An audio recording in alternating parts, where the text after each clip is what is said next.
They called her the Bride of the Radio, a woman whose voice could mesmerize thousands.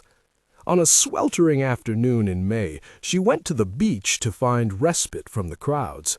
Her secretary watched from the sand as the famous evangelist in the green bathing suit waded into the surf.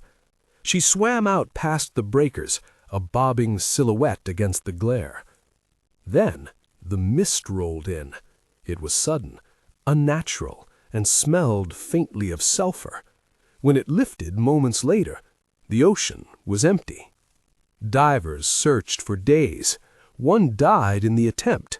The faithful gathered on the shore, weeping, convinced the sea had claimed their saint.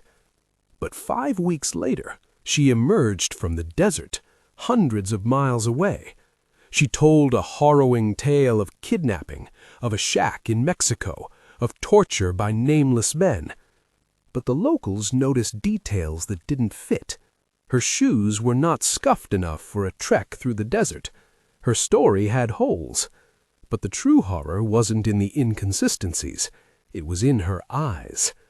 Before the disappearance, her eyes were warm and inviting. Now they were flat, like the surface of a deep, stagnant pool. Her maid whispered that the woman who returned never slept.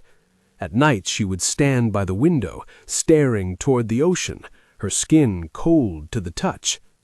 And sometimes, in the dead of quiet, the house would fill with the overwhelming stench of rotting kelp and seawater, even though they were miles inland.